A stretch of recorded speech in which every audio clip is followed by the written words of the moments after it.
You've likely heard me say quite a few times that along this life journey, that even if we've done a lot of great healing, there will likely be times that going back and working with somebody might be important.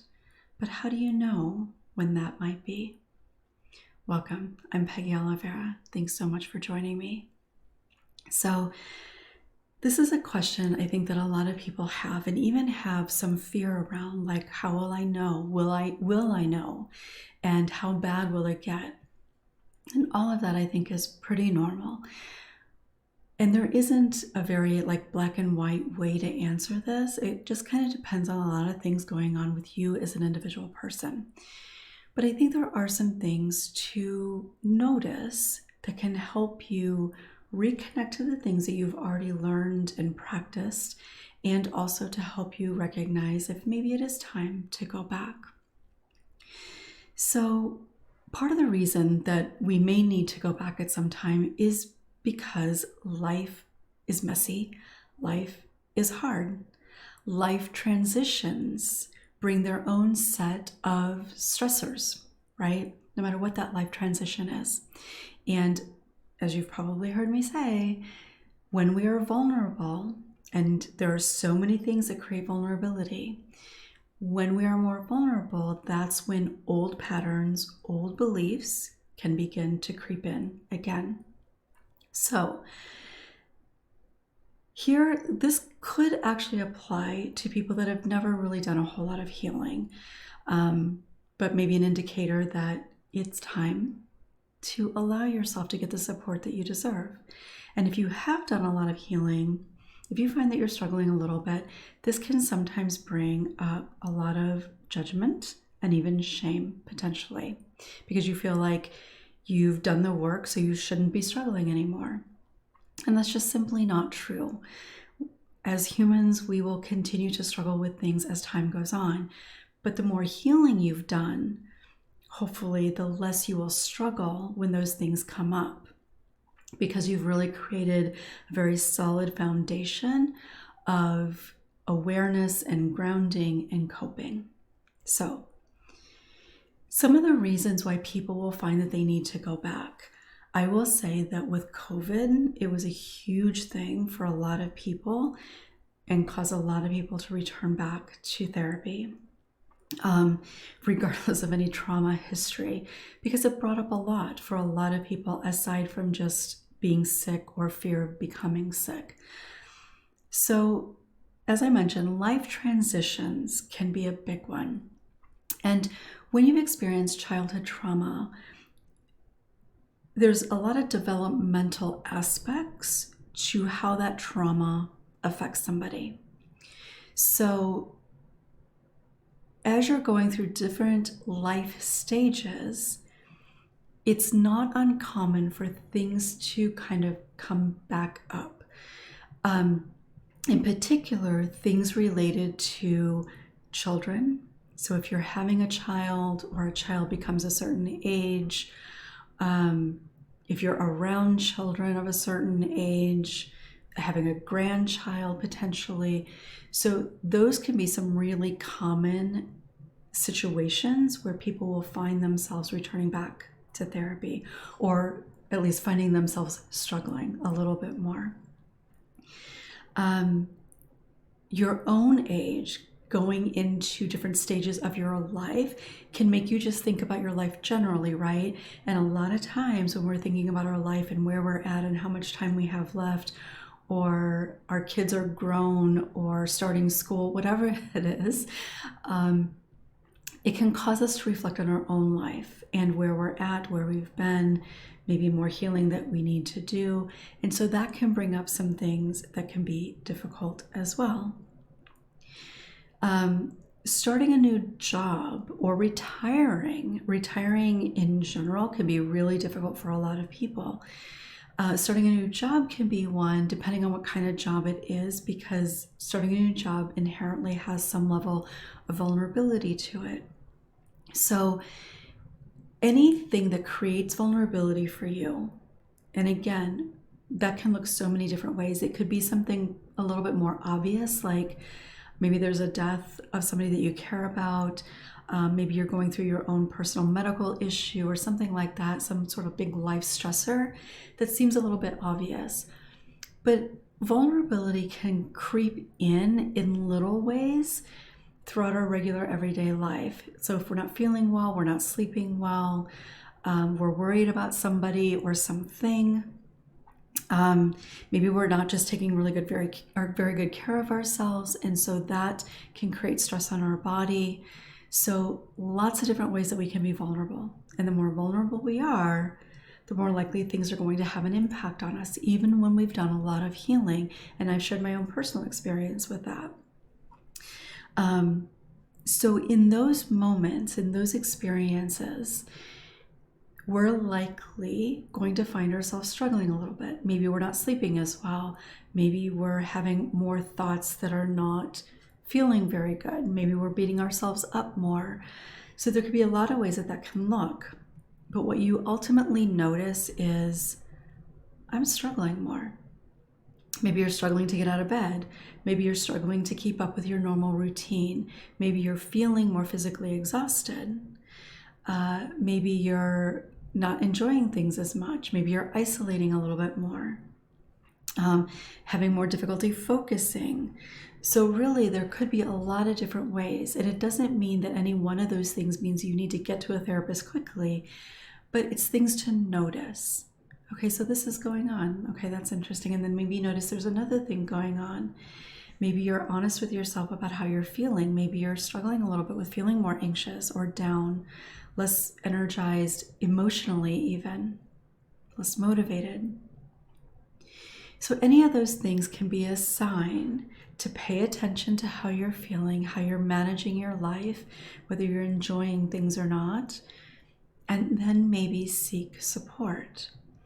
Now, one of the things that I typically tend to say, if you've done some healing, is that sometimes that support might be potentially even a coach.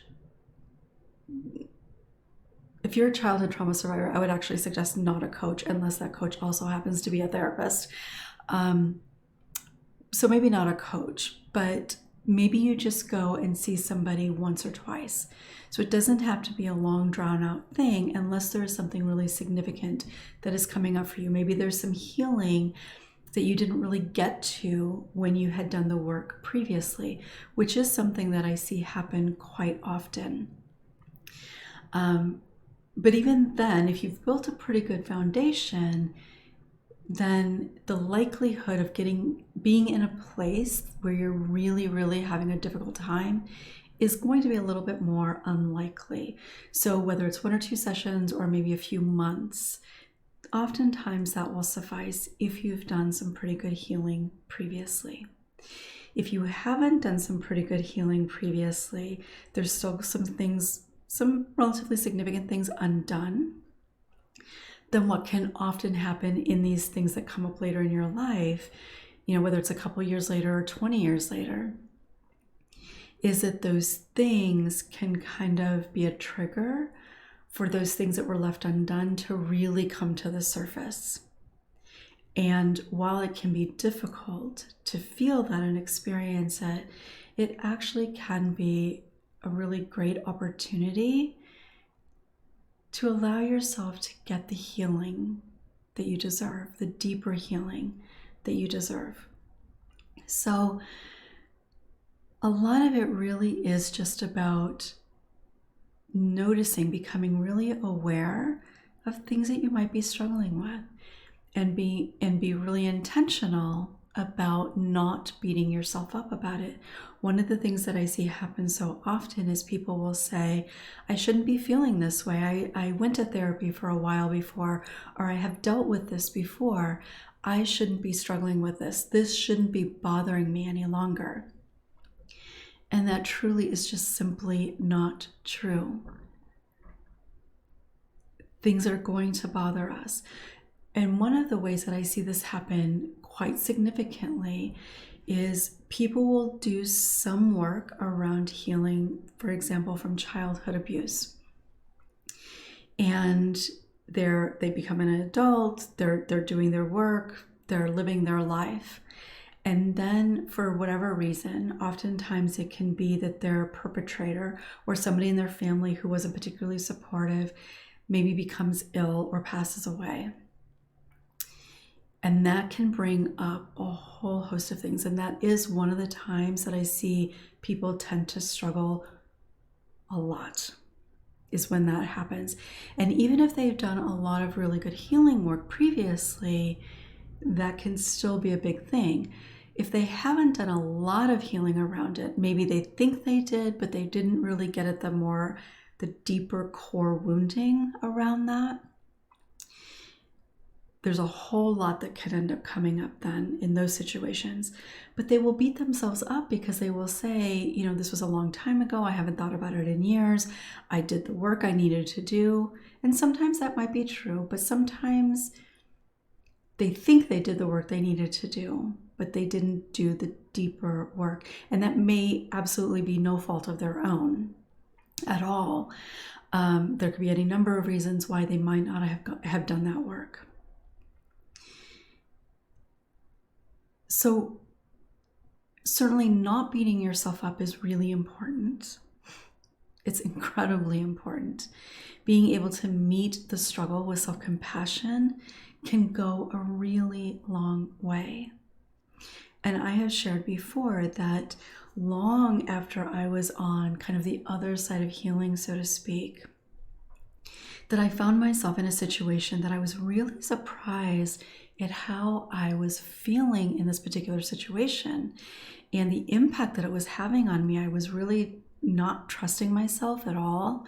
And I was feeling this anxiety every time I had to be around a particular person. And it was clear that there was something going on. And I went back to therapy because I knew that something was present that was creating these feelings within me and the struggle that I was having. And in going back to therapy, I just wanted to kind of understand and process it, because I knew there was something there. I wanted to be able to process it with a therapist so that I could release the energy that I was feeling with this person in this situation. And as it turned out, so I had done a whole lot of healing. I was on the so-called other side of healing for quite some time. But when I went back, I recognized in the work that we were doing together that there was a part of the healing that I didn't really even think I needed to do because of all the healing I had done together. But what came up was that there was a lot of healing that I still needed to do around one particular situation that wasn't actually even abuse, but it was related to something that caused me to doubt myself significantly. And that's what was showing up in the situation with this particular person, in that situation. And so going back not only just helped me process what was going on, but I recognized that there was a deeper piece of healing that needed to happen. And I was able to do that. So I think it's important to recognize that as humans, we will never get to a place where nothing bothers us, where we're not struggling in some way around certain things in our lives. It's just not possible. The depth that we struggle at may look a little bit different depending on the healing that we've done and what our current life circumstance is like. The more stress that you have, the more unease you have in your current life, the more likely you are to struggle with things because your tolerance is already at max capacity, so to speak, because of the stressors in your everyday life. So it's important to not beat yourself up about it, to not judge it, to honor it, to meet it with self-compassion, and get the help, get the support that you deserve and that sometimes we need. Even as a therapist who had been doing the work for a long time, I needed somebody to help me understand what was going on because I was so caught up in my own feelings about it, my own energy that was feeling really anxious and just having a difficult time with it, I needed that outside support and understanding and objectivity to help me get through that. So don't judge yourself. Don't beat yourself up. Just allow yourself to get support. And it doesn't have to be something catastrophic. It can just be an accumulation of little things along the way. So noticing patterns that you used to engage in, that you used to experience, that maybe you hadn't for a while. If those patterns or behaviors creep back in, good sign. If you notice a lot of old thought patterns come in, doubting yourself more, judging yourself more, it's a good indication. If you fall back into behavioral patterns like coping mechanisms, that's definitely a good indicator that there's a lot going on internally. And sometimes all we need is a little intentional time and practice to be able to ground back into everything that we learned and experienced in the healing that we'd already done. So I'd love to hear from you. What do you think? Have you noticed some of those patterns creeping in? Maybe there's something in particular that you experience over time that really is something that tends to send you back into some of those old ways. Do you judge yourself when you find yourself struggling again? It's a huge thing that we really need to work at, being able to meet with self-compassion. So I'd love to hear from you. Share. Thanks so much for watching.